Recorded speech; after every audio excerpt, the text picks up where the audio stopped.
کہ جب بچہ شکم مادر میں ہوتا ہے تو وہ 3 پردوں میں ہوتا ہے، ایک جھلی کا پردہ، ایک رحم مادر کا پردہ اور ایک پیٹ کا پردہ۔ تو 3 پردوں میں وہ بیچارہ بڑی عجیب سی حالت میں ہوتا ہے۔ یہ اس کا پہلا مرحلہ ہے تخلیق کے بعد۔ اس کے بعد پیدائش کا دوسرا مرحلہ ہے۔ یہ زچہ بچہ دونوں کے لیے موت و حیات کے مرحلے ہوتے ہیں۔ اس کے بعد وہ پیدا ہوا، اس دنیا پہ آیا، تو اس کی مشکل کیا ہے؟ زبان ہے، بولنا نہیں جانتا، دیکھتا ہے پہچان نہیں سکتا، سنتا ہے سمجھ نہیں سکتا، ہاتھ ہیں پکڑ نہیں سکتا، ٹانگیں ہیں چل نہیں سکتا۔ کتنی مشکل بن گئی۔ یہ سب کچھ چیزیں ہونے کے باوجود بھی وہ بے بس دکھائی دیتا ہے، اس کو دودھ مانگنے کے لیے بھی رونا پڑتا ہے۔ تو یہ ایک مرحلہ تھا۔ پھر آہستہ آہستہ اس نے بولنا سیکھا، ایک ایک حرف کر کے، لفظ جوڑ کے وہ جملے مکمل کرتا رہا۔ آج تو زبان کا طوطی بولتا ہے، آج تو بات کریں تو جو ہے وہ ماحول تھم جاتا ہے، لیکن انسان ذرا پلٹ کے آغوش مادر میں تیری ماں نے ایک ایک حرف تجھے سکھایا تھا، ایک ایک لفظ تجھے سکھایا تھا، لفظ کر کے، حرف کر کے جملے بنے، اور آج تیری گفتار کی شوخی کے تذکرے زمانے میں ہیں، تو پھر تجھے بولنا سکھایا۔ تو چل نہیں سکتا تھا، آج تیری جو ہے وہ جولانیاں دیکھنے والی ہیں، تیری رفتار کو کوئی چھو نہیں سکتا ہے، تیری آنکھوں کی بجلیاں آج عقابوں سے بڑھ کر ہیں، آج تیرے کانوں کے اندر نغموں کا جہاں آباد ہے، آج تیرے ہاتھوں کی گرفت کہ آگے شیر غراں بھی ہو تو وہ بھی بے بس ہو جاتا ہے، لیکن دیکھ تو کتنا مجبور تھا۔ اچھا چلو وہاں سے آگے آئے، پھر زندگی کو سیکھنا پڑتا ہے، آداب سیکھنے پڑتے ہیں، کس سے کیا بات کرنی ہے سیکھنا پڑتا ہے، آگے بڑھے، جوانی کی دہلیز پہ پہنچے۔ جوانی انسان کی زندگی کا باقپن ہوتا ہے، عروج ہوتا ہے، اللہ اکبر، لیکن جوانی کو تقدس معاب رکھ کے منزل تک پہنچانا یہ سب سے مشکل مرحلہ ہوتا ہے، چونکہ جذبات بے قابو ہیں، خواہشیں آوارہ ہیں، اور تا حد نظر نظارے ہی نظارے جو دل کو کھینچتے ہیں۔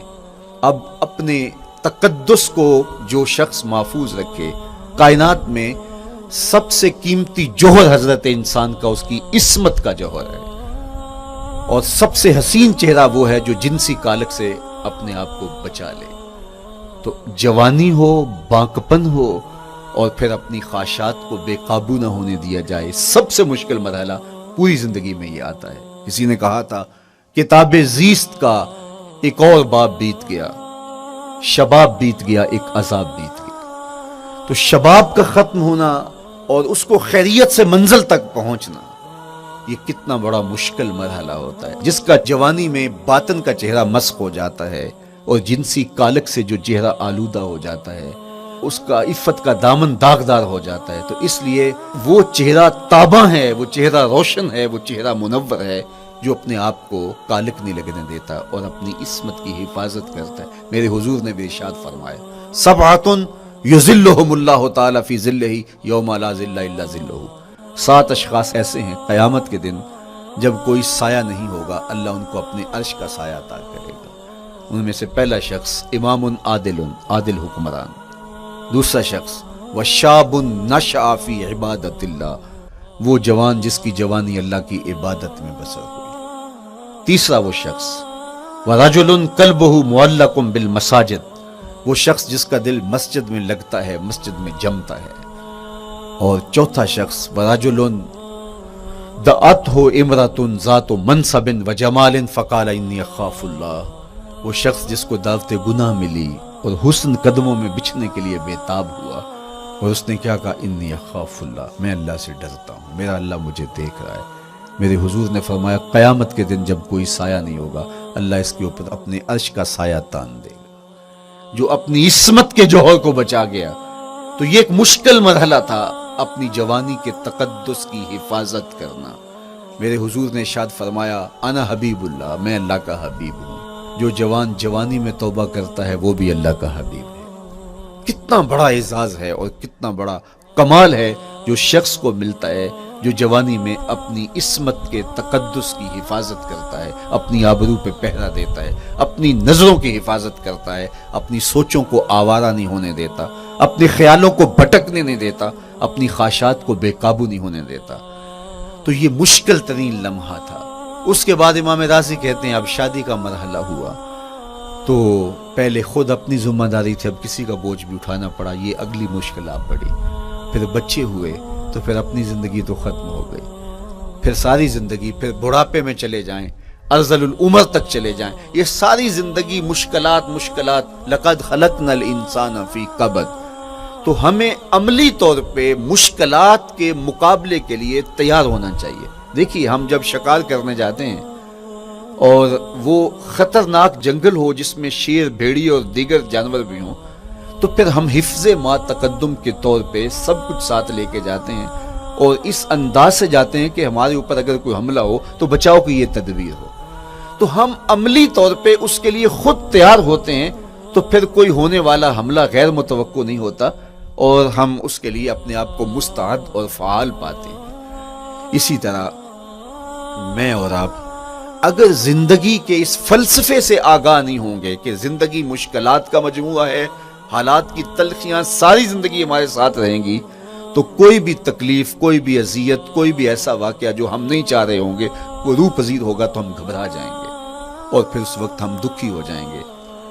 اس لیے ہمیں یہ قرآن نے سکھایا ہے کہ تم عملی طور پہ زندگی کی سختیوں کا مقابلہ کرنے کے لیے آمادہ اور تیار ہو جاؤ۔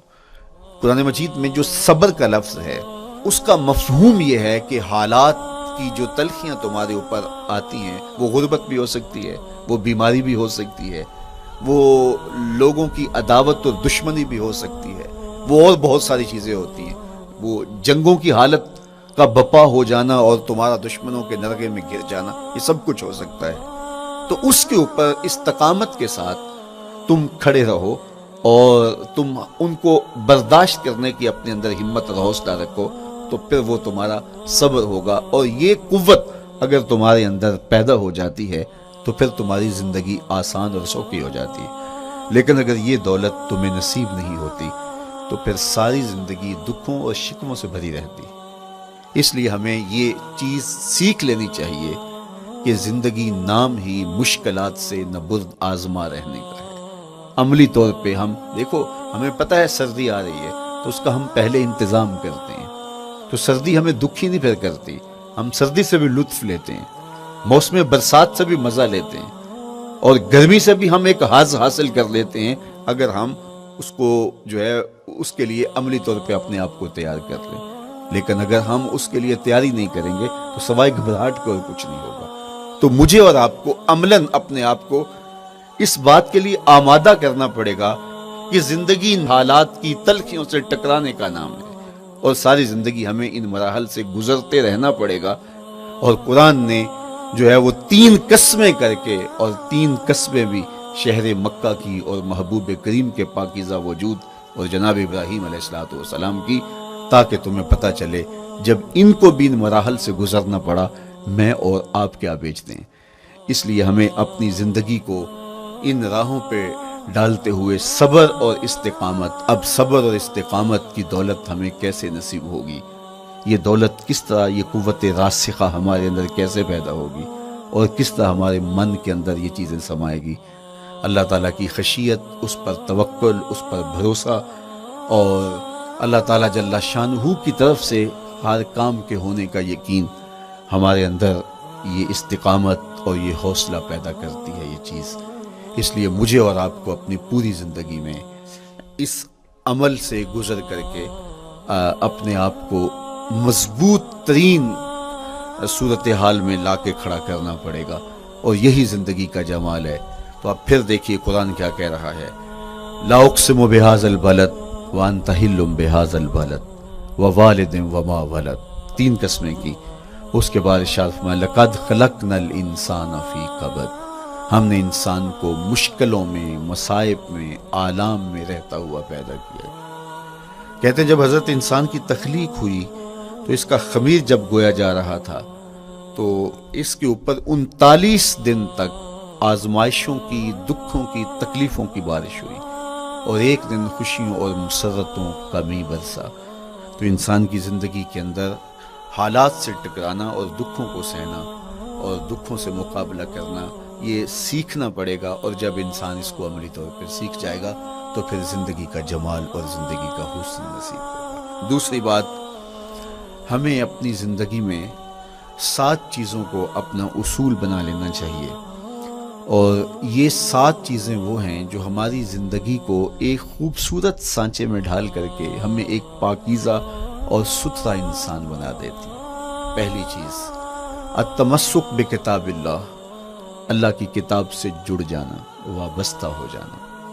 جب ہم کتاب اللہ سے وابستہ ہو جائیں تو پھر ہمارے باطن کی اور نفس کی تربیت ہوتی ہے، اور پھر ہم وہ مطلوب انسان بنتے ہیں جو ہمارا رب ہم سے تقاضا کرتا ہے۔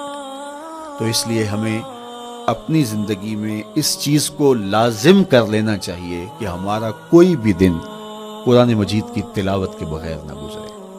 اپنے دن کا آغاز قرآن مجید کی تلاوت سے کیجیے۔ سورہ یاسین سے جو اپنے دن کا آغاز کرتا ہے، سارا دن اللہ کی امان میں رہتا ہے، اس کی حفاظت میں رہتا ہے۔ اور اپنی شب کا آغاز سونے سے پہلے سورہ الملک کی تلاوت کریں، آپ ساری شب اللہ کی امان میں، اس کی حفاظت میں رہیں گے۔ اور قرآن مجید کو سمجھ کر اس کے مفاہیم و مطالب کے ساتھ ایک رکوع کم از کم پوری زندگی، اپنی زندگی کے نصاب میں آپ کتنا وقت مختلف امور کے لیے سر انجام دیتے ہیں۔ یہ کتاب انسانی ہدایت کے لیے، انسانی تربیت کے لیے، اس سے کوئی اور بہتر اور مؤثر جو ہے وہ نصاب نہیں ہو سکتا ہے۔ انسان سازی کا بہترین ذریعہ ہے یہ کتاب، اور اس کتاب کے ذریعے سے جو ہے وہ انسان پستیوں سے اٹھ کے بلندیوں تک جا پہنچتا ہے۔ اقبال نے تو کہا کہ گر تمی خواہی مسلمان زیستن، نیست ممکن جز بقرآن زیستن۔ اگر تو مسلمان بن کے جینا چاہتا ہے تو قرآن کے بغیر ایک قدم بھی نہیں چل سکتا۔ تو آگے چل کے اسی نظم میں کہا کہ فاش می گوئم آنکھ در دل مزمرست، این کتابیں نیست چیزیں دیگرست۔ اگر میں کھل کے بیان کر دوں جو میرے سینے میں چھپا ہے تو میں تجھے بتا دوں کھل کے، یہ کتاب نہیں، یہ کوئی اور ہی شے ہے۔ کن لوگوں کو کہاں سے اٹھایا اور یہ کتاب کہاں تک لے گئی، جو باہمی جنگ و جدل میں الجھے ہوئے تھے اور حرف شناس بھی نہیں تھے، جو سواد آشنا بھی نہیں تھے، پھر انہوں نے جو ہے وہ روما کی سلطنت بھی الٹ کے رکھ دی۔ یہ کرشمہ تھا اس کتاب کا، جس نے زندگی کا جمال ان کی روحوں کے اندر پیدا کر دیا۔ تو میں اور آپ اپنی زندگی میں قرآن مجید سے کبھی بھی دور نہ ہوں۔ روزانہ کی بنیاد پہ آپ تلاوت کلام مجید اپنی زندگی میں شامل رکھیں۔ انشاءاللہ اس کے اجالے دنیا میں اور آخرت میں آپ اپنی آنکھوں سے مشاہدہ کریں گے۔ حضرت امام احمد بن حنبل فرماتے ہیں، میں نے رب سے کہا کہ مجھے اپنا قرب عطا کر، آواز آئی میرا قرب چاہتے ہو تو قرآن پڑھا کر۔ یہ رب کی قربت کی بھی ضمانت ہے اور ضبط نفس اور باطن کی تربیت کا بھی ذریعہ ہے۔ اچھا، دوسری بات، والاقتداء بسنت رسول اللہ صلی اللہ علیہ وآلہ وسلم۔ ہمارے لیے بہترین نمونہ ہمارے حضور علیہ الصلوۃ والسلام کی زندگی ہے، حضور کے دیا ہوا نظام حیات ہے جس پر حضور نے خود عمل کر کے دکھایا۔ میرا عشق رسول، میری محبت رسول اس بات کا تقاضا کرتی ہے کہ میں ان کے طریقہ حیات کے مطابق اپنی زندگی گزاروں۔ اسلام دعوے کی بات نہیں کرتا، دلیل ہم سے مانگتا ہے۔ آج میں کہتا ہوں میں عاشق رسول ہوں، اور اتنا بڑا عاشق رسول ہوں کہ میرے جیسا زمانے میں دوسرا کوئی نہیں۔ میرے جذبات ایسے دکھائی دیتے ہیں آسمان کو چیر دوں گا اور زمین کو پھاڑ دوں گا، لیکن ہمسایوں کے ساتھ میرا سلوک بتاتا ہے کہ میں عاشق رسول نہیں ہوں۔ دوستوں کے ساتھ میرا رویہ بتاتا ہے کہ میں عاشق رسول نہیں ہوں۔ میں کسی سے وعدہ کرتا ہوں اور پھر اس پہ پورا نہیں اتر پاتا، تو صاحب پھر آپ عاشق رسول نہیں ہیں، آپ کچھ اور ہیں۔ عشق رسول تو یہ ہے کہ میرے محبوب علیہ السلام نے کسی سے عہد کیا ہے کہ تمہارے آنے تک میں یہاں کھڑا ہوں، اور وہ جا کے بھول جاتا ہے، اور میرے حضور 3 دن وہاں منتظر رہتے ہیں۔ وہ اچانک گزرا اور دیکھا تو حضور علیہ السلام کھڑے ہیں، تو خود پریشان ہوا۔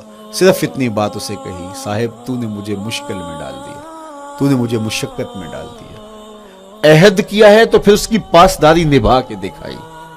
اللہ اکبر! میں اگر حضور سے محبت کرنے والا ہوں تو میرا رویہ بتائے کہ میں عاشق رسول ہوں۔ میری زبان پہ جھوٹ نہیں بول سکتی۔ آپ سے پوچھا گیا کہ مومن بزدلی کر سکتا ہے؟ کہا نہیں، بہادر ہوتا ہے، لیکن ہو سکتا ہے کبھی اس سے بزدلی سرزد بھی ہو جائے۔ پھر پوچھا گیا کہ مومن بخیل ہو سکتا ہے؟ کہا نہیں، سخی ہوتا ہے۔ لیکن ہو سکتا ہے کبھی اس سے بخل بھی سرزد ہو جائے. پھر تیسرا سوال حضور سے کیا گیا مومن جھوٹا ہو سکتا ہے؟ فرمایا جھوٹا نہیں ہو سکتا. یہ پکی بات ہے کہ مومن جھوٹ نہیں بول سکتا. میں اور آپ اپنے رویوں میں دیکھیں کہ ہم کھڑے کہاں ہیں. آج ہم ان جگہوں پہ بھی جھوٹ بولتے ہیں جہاں جھوٹ بولنا ہماری مجبوری بھی نہیں ہوتی، چونکہ یہ ہماری فطرت ثانیہ اور عادت بن چکا ہے، اور ہم اس کو برا ہی نہیں سمجھتے. جبکہ جھوٹ جب کوئی شخص بولتا ہے، حدیث پاک میں آتا ہے اس کے منہ سے بدبو نکلتی ہے، رحمت کے فرشتے 1 میل دور